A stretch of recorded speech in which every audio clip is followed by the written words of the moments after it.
On the front drive shaft for the four-wheel drive going to the transfer case, this flange here has Allen bolts in it, and those are number 6. We're going to go ahead and use our Allen swivel extension and our impact to remove all of these. You can just manually grab that drive shaft and rotate that so you have access to all of these.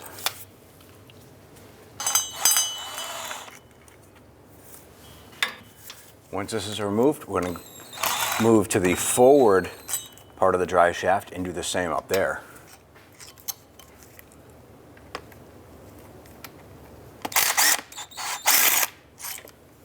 Now we're going to go ahead and use a dead blow hammer just to try and work this flange free. Rotate this unit.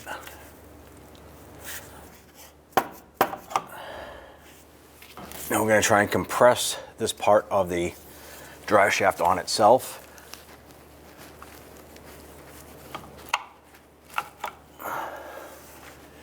Now the interior cap for this drive shaft did pop off. It's in the front part of the drive shaft yoke. We're going to use a screwdriver just to reach in there and pull that back out. With this unit, compress as much as we can get it. It does have a lot of play. We're now going to move to the back section here and loosen that one. We're going to go ahead and use a punch and a hammer.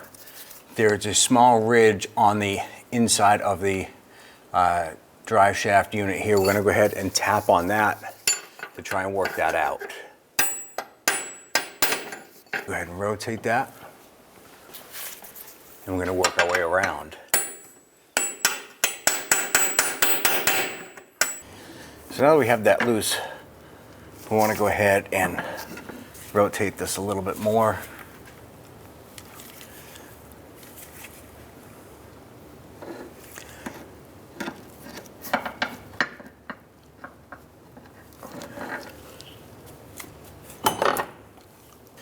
Now we're going to bring it up. I'm going to try and work the front drive shaft out.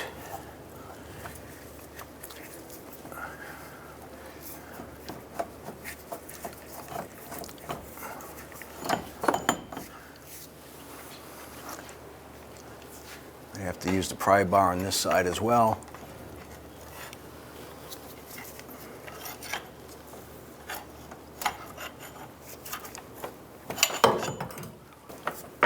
We'll go ahead and remove that drive shaft. All right, we're going to start by popping off the end cap. You can use a chisel or a punch.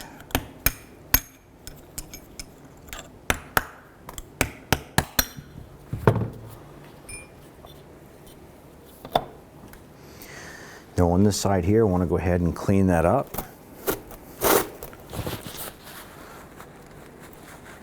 What we're trying to get to is the retainer clip on the inside.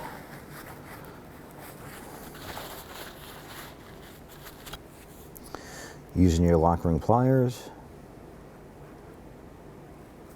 go ahead and open that up and pop that off. We now want to go ahead and remove the band clamp.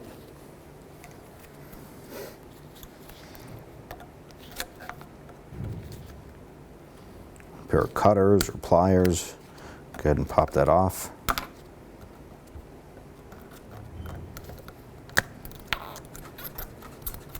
Now what we're going to do is push this whole bearing unit off.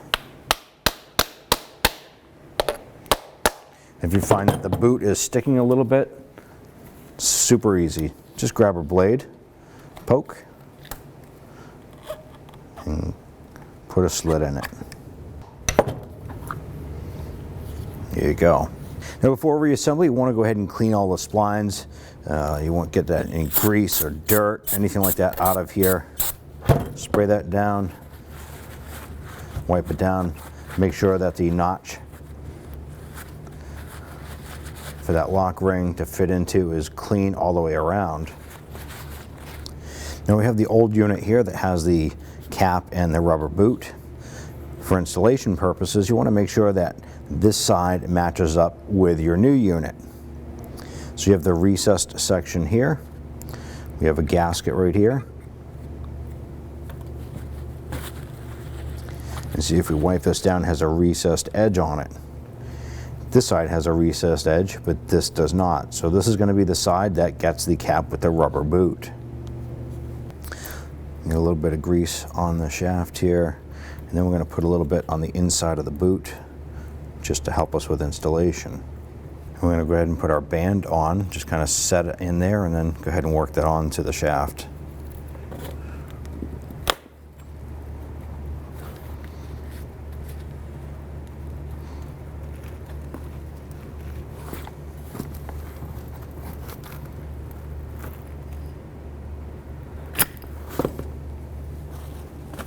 You want to take this little tube, and this is packed with grease, and we're going to take this grease and we're going to put it into the bearing unit.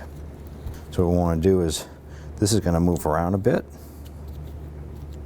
You have both sides, so you want to go ahead and start by squishing some of this grease into each bearing.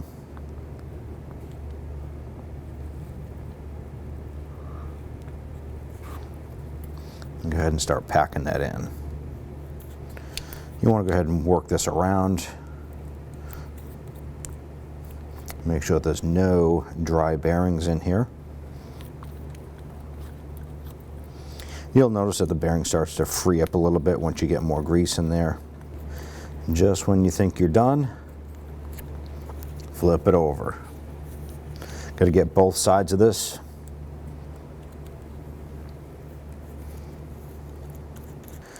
Next, we're going to go ahead and take our gasket, line that up, and take our shaft with the cap, slide that down over, line up the bolt holes. If you'd like to, make sure everything lines up. Put in a set of bolts with the flanger there, and everything lines up nice. So what I'm going to do is just gently tap around the perimeter just to get this cap to attach to the bearing itself. Go ahead and push the bearing back, and you're going to be able to see where the lock ring goes. So grab your lock ring and your pliers. All right, now we have the notch shown here. These are lock ring pliers.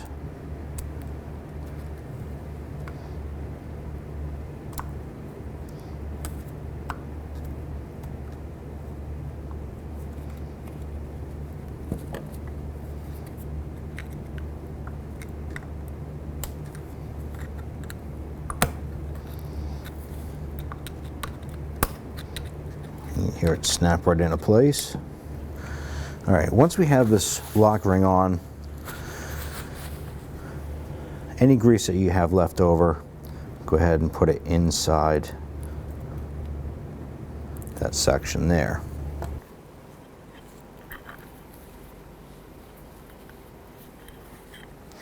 You can flip it up at this point here if you want.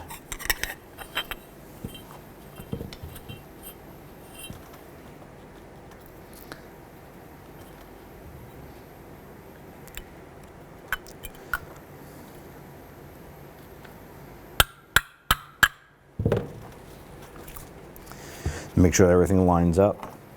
You can go ahead and just slide these through this way here. Make sure everything fits.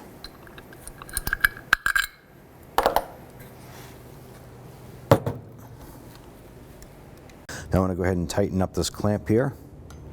Go ahead and grab a pair of pliers. Go ahead and pull on this here.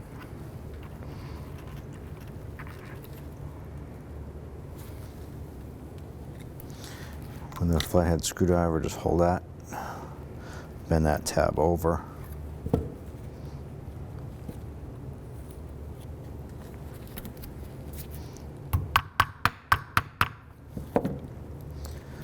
And go ahead and use a punch. We'll go ahead and bend these tabs over to lock this into place. Yeah, excess, we're just going to use a pair of cutters. snip that over. I'm just going to tap that down. Now, upon installation of the front drive shaft, there are shorter bolts and longer bolts. The shorter ones go on the rearward side going into the transfer case. The longer bolts go into the front side going into the front differential. I'm going to bring the rearward side up. We need to adjust it so we can get the front part of the drive shaft up and in. Oh.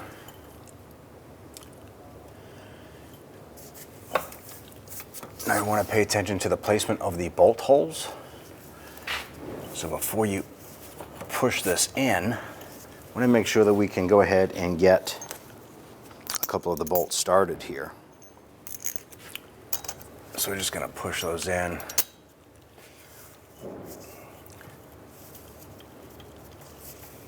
By holding that front yoke and turning the drive shaft, and the bolt will slide into place. I'm going to try and catch a few threads on that. Once we have a couple of these started, we're going to go ahead and get the remainder of the bolts started on the front flange. I'm going to go ahead and just finish tightening these down.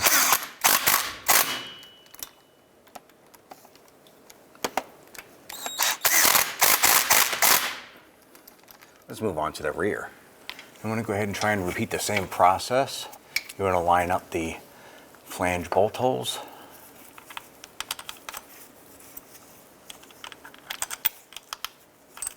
I'm going to work a couple bolts into it.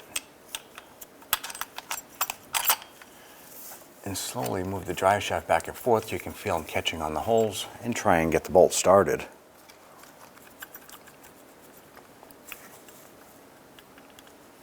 Now with those two bolts snugged up, we have now pulled the drive shaft into the yoke evenly. Now we're going to go to the other bolts and snug those down. Now we're going to go around and we're going to torque all of these down to 22 foot-pounds. You can see as we try to turn it, it is going to spin the drive shaft. So we're going to use a pry bar. We're just going to put it between the bolt and the flange here just to keep it from spinning.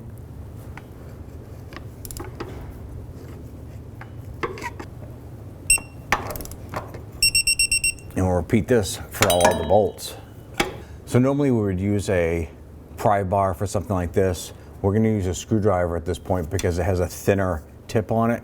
We can get it between the bolt and the flange to go ahead and hold that in place, from keeping it from spinning while we tighten the front bolts.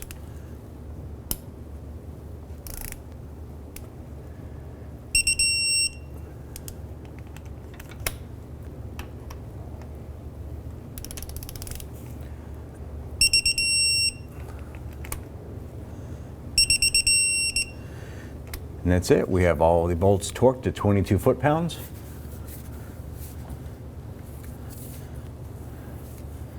And the flanges are in evenly on both sides.